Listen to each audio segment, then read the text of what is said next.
앞서 우리는 정부가 사용하는 4가지 핵심 정책 수단과 그 선택 기준에 대해 학습했습니다.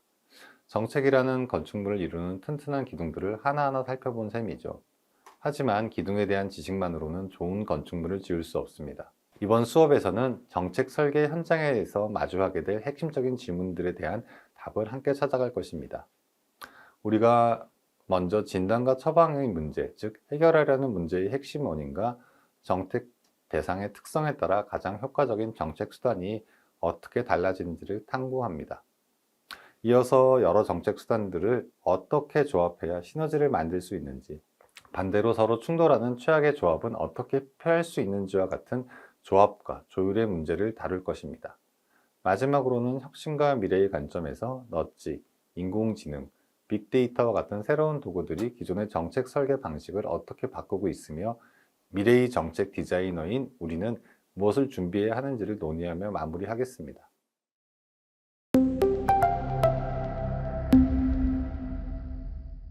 정책 수단을 선택하는 전략적 사고의 첫 번째 단계로 우리는 문제의 핵심 원인이 무엇인지 진단해야 합니다. 만약 문제의 원인이 단순히 몰라서 발생하는 정보의 부족이 있다면 처방수단은 명확합니다. 정보수단을 사용해야죠. 예를 들어 시민들이 올바른 손 씻기 방법을 몰라 감염병이 확산된다면 처벌이나 보조금이 아니라 올바른 방법을 알려주는 교육 캠페인이 가장 효과적인 해결책이 될 것입니다. 하지만 기업이 환경오염의 위험성을 알면서도 비용 절감을 위해 오염물질을 배출하는 경우는 어떨까요? 이는 정보 부족이 아닌 시장 실패, 즉 외부 효과가 가격에 반영되지 않는 문제입니다. 이런 상황에서는 규제를 통해 배출 총량을 강제하거나 오염물질에 세금을 부과하는 재정수단을 통해 그 사회적 비용을 기업에 직접 부담하게 만들어야 합니다. 때로는 시장 자체가 존재하지 않아 문제가 발생하기도 합니다. 예를 들어 수익성이 낮다는 이유로 민간 병원이 들어서지 않는 도서 산간 지역의 필수 의료 공백은 공공재 부족의 문제입니다.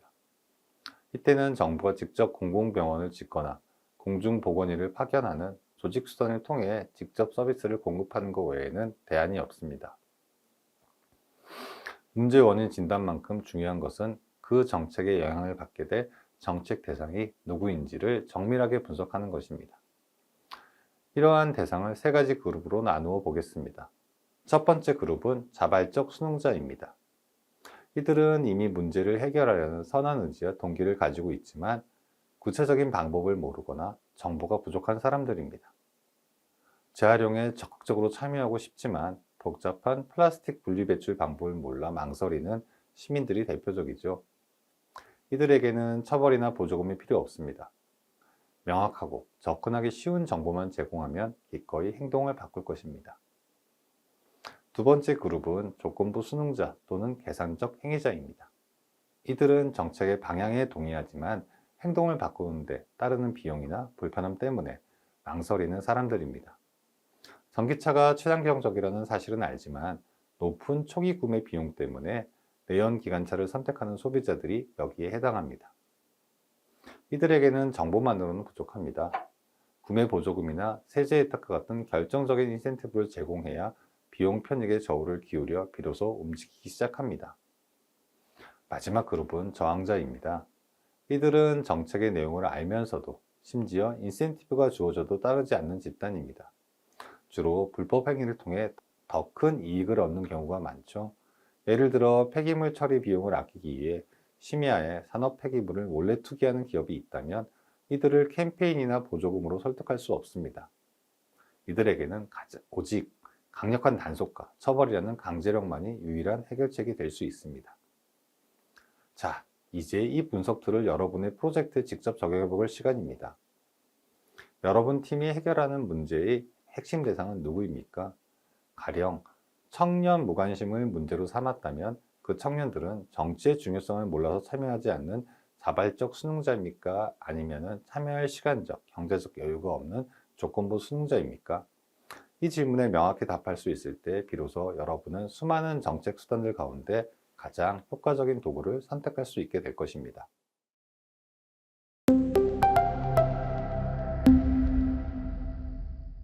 앞서 우리는 정책 대상에 따라 최적의 수단을 처방하는 법을 배웠습니다.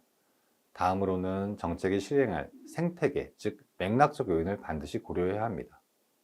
정책은 결코 진공 상태에서 작동하지 않으며 동일한 정책 수단이라도 어떤 환경을 만나느냐에 따라 전혀 다른 결과를 낳기 때문입니다. 가장 먼저 고려해야 할 것은 정치적 환경입니다. 정책 수단의 선택은 종종 정부의 이념적 성향을 반영합니다. 일반적으로는 시장을 신뢰하는 보수 정권은 직접적 규제나 정부 개입보다는 세금 감면과 같은 재정적 인센티브나 시장 기반의 해결책을 선호하는 경향이 있습니다. 반면 시장 실패의 교정과 사회적 형평성 가치를 중시하는 진보 정권은 적적인 규제나 공공 서비스의 직접 공급과 같은 권위 및 조직 수단을 더 선호하는 경향을 보이죠. 또한 아무리 좋은 정책이라도 국민적 여론의 지지를 얻지 못하면 정치적 부담으로 작용하여 지속되기 어렵습니다. 두 번째로 경제적 여건은 정책 수단 선택의 가장 현실적인 제약 조건이 됩니다. 1997년 IMF 외환위기 당시 우리 사회는 실업과 빈곤이라는 극심한 고통을 겪었지만 정부는 국가 부도를 막기 위해 긴축 재정을 펼쳐야 했습니다. 복지 지출을 늘리는 제동 수단을 사용하고 싶어도 그럴 재정적 여력이 전혀 없었던 것이죠. 반면 2020년 코로나19 팬데믹이라는 또 다른 위기 상황에서는 어땠습니까? 정부는 확장 재정을 통해 무려 5차례에 걸쳐 전 국민 또는 선별적으로 재난지원금을 지급했습니다. 이는 위기의 성격뿐 아니라 그것을 감당할 수 있는 국가의 경제적 체력이 정책 수단 선택의 폭을 결정한다는 것을 명확히 보여줍니다. 세 번째는 눈에 잘 보이지 않지만 매우 중요한 사회문화적 배경입니다. 예를 들어 정부에 대한 신뢰 수준이 매우 높은 스웨덴이나 덴마크 같은 북유럽 국가에서는 정부가 어떤 캠페인을 하거나 정보를 제공하면 시민들이 높은 순응도를 보입니다. 정보 수단 하나만으로도 큰 효과를 거둘 수 있죠. 하지만 정부에 대한 불신이 깊은 사회에서는 같은 캠페인을 벌여도 정부가 또 무언가를 숨기는 것이 아니야? 하는 냉소적인 반응에 부딪힐 수 있습니다. 한국 사회의 경우 이 신뢰는 분야별로 매우 다르게 나타납니다. K방역 당시 질병관리청에 국민들은 압도적 신뢰를 보냈습니다. 반면 부동산 정책에 있어서는 국민들은 국가에 대한 깊은 불신이 공존하는 것이 바로 이런 대표적인 예입니다. 마지막으로 정책을 집행할 정부의 행정 역량 역시 무시할 수 없는 현실적 제약입니다. 아무리 정교하고 이상적인 규제를 설계해도 그것을 현장에서 단속하고 관리할 인력과 전문성이 부족하다면 그저 종이 위의 선언에 그칠 뿐입니다. 또한 빅데이터와 인공지능을 활용한 첨단 정책을 도입하고 싶어도 정부 내에 데이터를 분석하고 시스템을 운영할 IT 전문가가 없다면 실행 자체는 불가능하겠죠.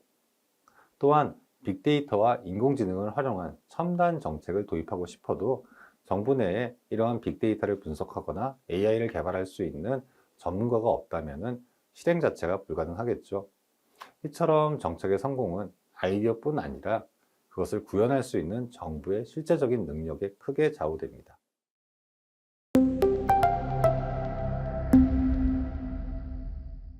유능한 정책 설계자는 단 하나의 완벽한 수단을 찾으려 하지 않습니다. 마치 현명한 투자자가 자신의 자산을 주식, 채권, 부동산에 나누어 담는 포트폴리오를 구성하듯 여러 정책 수단을 조합하고 동적으로 관리하는 전략적 사고를 해야 합니다. 가장 중요한 원칙은 포트폴리오의 균형입니다. 특정 유형의 수단 하나에만 올인하는 것은 매우 위험적인 전략입니다. 예를 들어 오직 강력한 규제에만 의존하는 정책은 시장의 거센 저항과 규제 회피라는 부작용에 부딪히기 쉽습니다. 반대로 보조금과 같은 재정적 인센티브에만 의존한다면 단기적 효과는 클지 모르지만 막대한 재정 부담으로 인해 지속 가능성을 잃게 됩니다. 즉, 캠페인과 같은 단순한 정보 제공 수단으로만으로는 실제 행동 변화를 이끌어내는 데는 한계가 명확하죠. 따라서 각 수단의 장점을 취하고 단점을 보완할 수 있도록 균형적인 조합을 구성하는 것이 기본입니다. 두 번째는 리스크 분산의 관점입니다. 정책 환경은 불확실성으로 가득 차 있기 때문에 우리가 선택한 핵심 수단이 예상치 못한 이유로 실패할 경우를 대비한 플랜 B가 필요합니다. 코로나19 백신 접종 정책의 좋은 예입니다. 정부는 초기에 백신의 안정성을 알리는 정보 캠페인을 통해 자발적 참여를 유도했습니다. 하지만 접종률이 정체되자 접종자에게 다중이용시설 혜택을 주는 백신 패스라는 인센티브를 도입하여 2단계 전략을 펼쳤습니다. 이처럼 하나의 수단이 한계에 부딪혔을 때 그 즉시 다음 카드를 꺼낼 수 있도록 여러 대안을 순차적으로 준비해 두는 것이 중요합니다. 세 번째는 단계적 확대 전략입니다. 아무리 좋은 정책이라도 처음부터 전국 단위로 대규모로 시행하는 것은 큰 위험을 수반합니다. 대신 특정 지역이나 특정 집단을 대상으로 파일럿 프로젝트를 먼저 시행하여 정책의 효과성과 문제점을 미리 검증하는 지혜가 필요합니다. 서울시의 공공자전거 따릉이는 처음부터 서울 전역에 도입되지 않았습니다. 여의도 등 일부 지역에서만 소규모로 시작하여 운영 데이터를 축적하고 시민들의 반응을 살핀 뒤 그 성공을 바탕으로 점차 서비스 지역을 확대해 나갔습니다. 이러한 접근은 실패의 비용을 최소화하고 성공의 가능성을 극대화하는 현명한 방법입니다. 마지막으로는 시장만큼이나 중요한 것은 출구 전략인 엑시트 스트래티지를 미리 설계하는 것입니다. 모든 정책은 영원할 수 없으며 시대적 상황이 변화하거나 정책 목표가 달성되면 그 역할을 다하고 퇴장해야 합니다. 이를 위해 법률에 유효기간을 명시하는 일몰제, 즉 선셋 클로즈를 도입하거나 주기적인 성과 평가를 통해 정책의 지속 여부를 결정하는 체계를 마련해야 합니다. 한번 도입되면 관성적으로 계속 유지되어 국가 재정에 부담을 주는 일부 보조금 정책처럼 한번 시작하면 끝내기 어려운 좀비 정책이 되지 않도록 처음부터 정책의 수명 주기를 관리하는 시각이 반드시 필요합니다.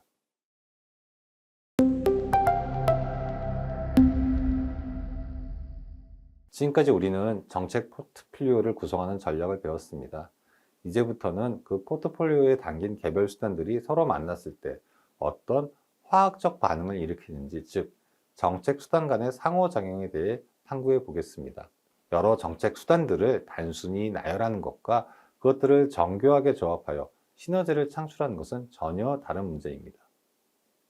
가장 이상적인 관계는 보완적 관계입니다.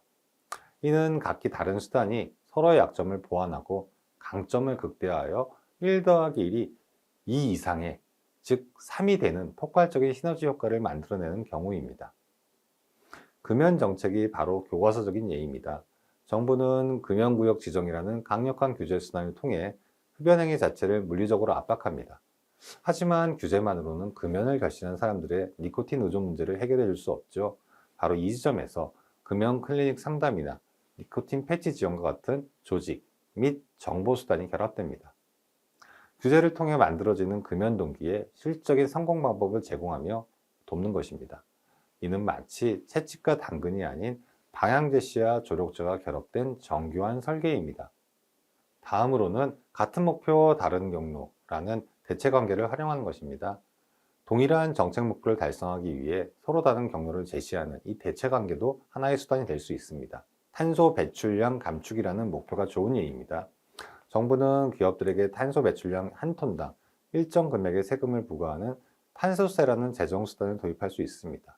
반면 연간 배출 총량을 정해두고 기업들이 그 안에서 배출 권리를 사게 팔게 하는 배출권 거래제라는 시장 메커니즘을 선택할 수도 있습니다. 탄소세는 과세 비율을 고정하여 기업들의 예측 가능성을 높이는 장점이 있고, 배출권 거래제는 배출 총량을 확실하게 고정하여 감축 목표 달성에 더 직접적인 장점이 있습니다. 정책 결정자는 어떤 방식으로 우리 경제 상황과 산업 구조에 더 적합한지를 전략적으로 선택해야 합니다.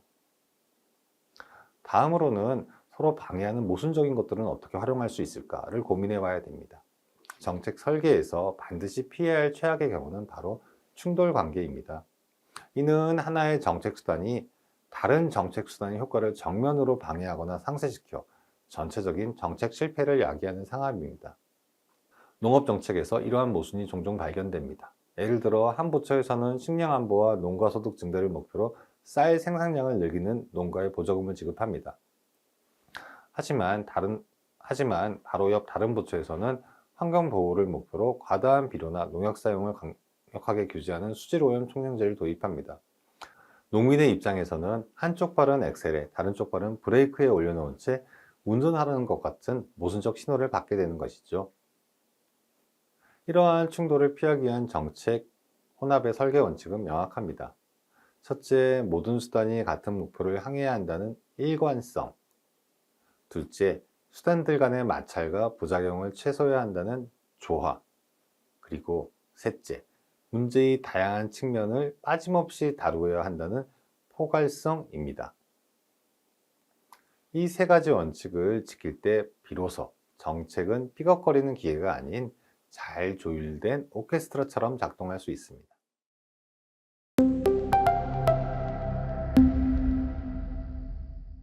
우리가 지금까지 논의한 정책 설계는 결코 단 한 번에 끝나는 완결된 청사진이 아닙니다.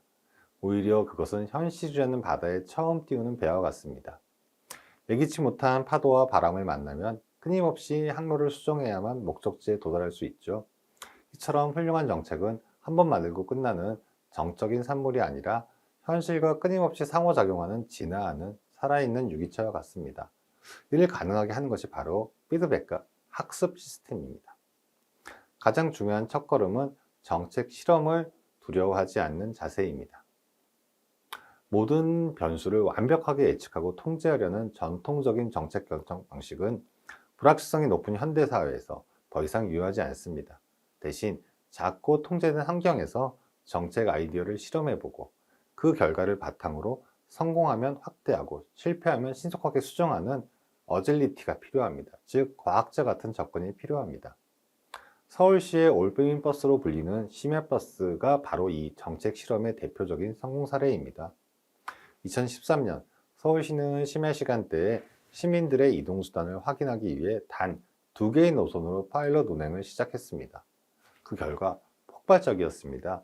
빅데이터 분석을 통해 예측했던 것보다 훨씬 더 많은 시민이 이용했고 만족도 또한 매우 높았죠. 이 작은 성공의 증거를 바탕으로 서울시는 자신감을 갖고 노선을 점차 확대하여 현재 서울 전역을 잇는 핵심적인 심야 교통망으로 자리 잡게 되었습니다. 만약 처음부터 대규모 예산을 투입해 전면적으로 시행했다가 실패했다면 그 손실은 막대했을 것입니다. 이러한 실험이 의미를 가지려면 세계적인 성과 모니터링을 반드시 해야 합니다. 경영학의 대가 피터 드러커는 측정할 수 없으면 관리할 수 없다고 말했습니다. 이는 정책에서도 동일하게 적용되는 원칙입니다. 정책을 시작하기 전 우리는 무엇을 성공으로 볼 것인가를 명확히 정의하고 이를 측정할 수 있는 핵심 성과지표 KPI를 설정해야 합니다.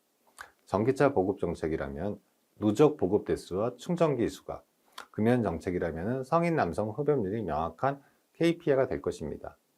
이 지표를 주기적으로 추적해야만 우리는 정책이 올바른 방향으로 가고 있는지 아니면 수정이 필요한지를 객관적으로 판단할 수 있습니다. 데이터를 통해서 문제가 확인되었다면 신속한 조정이 이루어져야 합니다. 정책의 실패를 인정하지 않고 기존의 방식을 고수하는 것이 가장 큰 정책의 실패입니다. K방역은 확진자 수의 증감과 의료 시스템의 열악이라는 데이터를 바탕으로 사회적으로 거리두기 단계를 수시로 유연하게 조정하며 위기에 대응했습니다. 실리콘밸리의 혁신 원칙인 빠르게 실패하고 더 빠르게 학습하라는 Fail fast, run fast는 이제 정책 설계의 핵심 원칙이 되었습니다. 우리가 두려워할 것은 정책의 작은 실패가 아니라 그 실패로부터 아무것도 배우지 못하고 같은 실수를 반복하는 것입니다.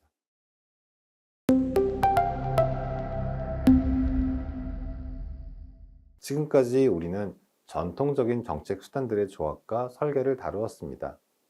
이제는 마지막으로 4차 산업혁명 시대에 새로운 기술과 사회 변화가 정책 수단의 지형 자체를 어떻게 바꾸고 있는지 그 혁신과 미래에 대해 이야기해 보겠습니다. 가장 먼저 살펴볼 혁신은 인간의 비합리성에 주목한 행동과학이 가져온 선물, 너치입니다. 지난번에 자세히 다루었으므로 핵심만 다시 짚어보겠습니다.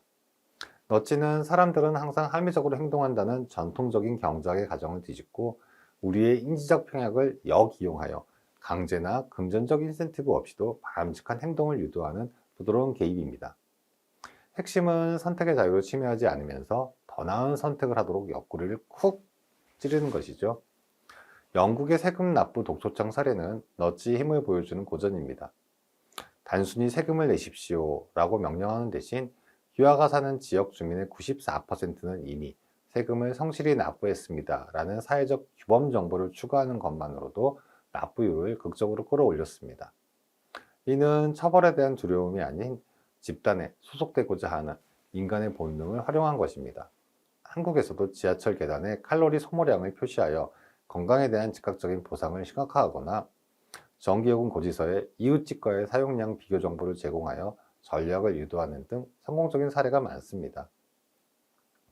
하지만 이 부드러운 개입은 도움인가, 조작인가 라는 날카로운 윤리적 질문을 동반합니다. 정부가 시민들 자신도 모르는 사이에 그들의 선택을 은밀하게 조종하는 것이 과연 정당하냐는 비판, 즉 자유주의적 온정주의에 대한 논쟁이 그것입니다. 따라서 너지를 활용할 때는 그 목적과 과정이 투명해야 하며 만능 해결책으로 보기보다는 기존의 전통적 수단들과 결합하여 그 효과를 높이는 보완적 수단으로 활용하는 지혜가 필요합니다. 다음은 디지털 전환과 정책수단 혁명입니다. 디지털 기술은 정책수단의 작동 방식을 근본적으로 바꾸는 혁명을 이끌고 있습니다. 그 중심에는 인공지능 AI와 빅데이터가 있습니다. 과거 정책이 문제가 발생한 뒤에 대응하는 사후약방문식이었다면 이제는 데이터를 기반으로 문제가 발생하기 전에 개입하는 예측적 정책이 가능해졌습니다. 서울시가 CCTV 데이터와 유동인구 데이터를 분석하여 범죄 발생 고위험 지역을 예측하고 순찰 경로를 최적화하는 것이 그 예입니다. 또한 전기료나 수도료 체납, 통신 기록 등의 데이터를 분석하여 사회적으로 고립된 위기 가구를 선제적으로 발굴하는 등 복지 사각지대 해소에도 결정적인 역할을 하고 있습니다. 과거의 one size fits all 방식에서 벗어나 개인의 상황과 필요에 맞는 초개인화된 맞춤형 서비스도 이제는 가능해졌습니다. 정부는 모든 청년에게 똑같은 일자리 정책을 제공하는 대신 개인의 학력, 경력, 관심사를 분석하여 가장 적합한 일자리와 역량 개발 프로그램을 자동으로 추천해 줄 수 있습니다. 이런 변화는 플랫폼 정부라는 개념으로 구체화되고 있습니다. 정부 24와 같이 시민들이 관공서를 방문할 필요 없이 24시간 언제 어디서든 필요한 서비스를 신청하고 발급받는 시대가 열렸습니다.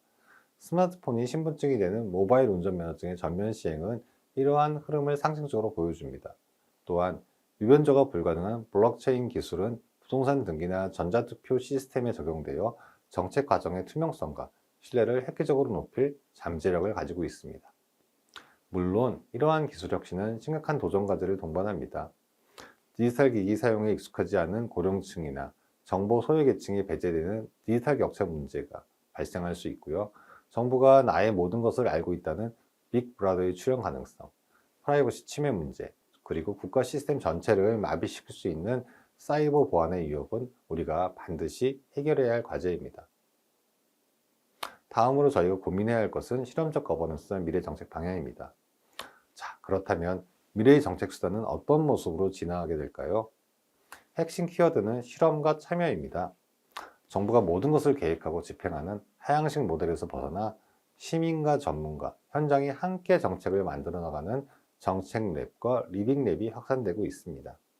이는 정책을 실험실에서 완성하는 것이 아니라 실제 삶의 현장에서 시민들과 함께 프로토타입을 만들고 시험하고 개선해 나가는 방식입니다. 또한 새로운 기술과 서비스가 낡은 규제의 발목에 잡히지 않도록 일정 기간 동안 규제를 면제해 주거나 유예해 주는 규제 샌드박스는 혁신의 안전한 시험장이 되고 있습니다. 코로나19 시기 한시적으로 허용되었던 비대면 원격 진료나 타다와 같은 모빌리티 서비스가 바로 이 샌드박스를 통해 그 가능성을 증명한 대표적인 사례입니다. 이러한 흐름을 종합해 볼 때 미래의 정책 수단의 방향은 명확합니다. 문제가 터진 뒤 대응하는 것이 아니라 예방적으로, 모든 사람에게 똑같이 적용하는 것이 아니라 맞춤형으로, 정부가 독점적으로 하는 것이 아니라 참여적으로, 그리고 직관이 아닌 증거 기반으로 진화할 것입니다. 마지막으로 기후변화나 팬데믹, 글로벌 공급망 위기처럼 더 이상 한 국가의 노력만으로는 해결할 수 없는 문제들이 증가함에 따라 국가 간 규제를 조화시키고 공동의 데이터 플랫폼을 구축하는 등 글로벌 협력 자체가 가장 중요한 정책 수단이 되는 시대가 될 것입니다. 오늘 우리는 정책 수단을 진단하고 조합하고 혁신하는 정책 과정을 함께 탐험했습니다. 문제의 원인과 대상을 분석하여 최적의 수단을 처방하는 법을 배웠고, 여러 수단들이 만나 만들어내는 시너지와 충돌의 화학을 이해했으며 기술이 열어가는 정책의 미래까지 조망했습니다. 수업을 마치며 오늘 배운 것을 관통하는 핵심 메시지를 하나 드리고자 합니다. 미래의 유능한 정책 디자이너는 한 편의 훌륭한 영화를 만드는 영화 감독과 같습니다. 단 하나의 장르만 고집하는 감독이 아니라 정보라는 감동적인 시나리오와 대사로 관객의 마음을 움직이고, 권위라는 정교한 연출과 편집으로 극의 긴장감과 질서를 만들며, 재정이라는 막대한 제작비와 화려한 특수 효과로 영화의 완성도를 높이고, 조직이라는 최고의 배우와 스태프들을 통해 이 모든 비전을 스크린에 구현해내는 총감독, 그리고 사회 문제라는 어려운 주제를 놓고 이 모든 요소를 조화롭게 활용하며 관객들에게 깊은 울림과 변화를 주는 최고의 작품을 만들어내는 사람, 그것이 바로 앞으로 여러분이 만들어낼 멋진 사회 문제를 해결할 수 있는 정책 디자인, 정책 작품을 기대하며 오늘 수업을 마치도록 하겠습니다.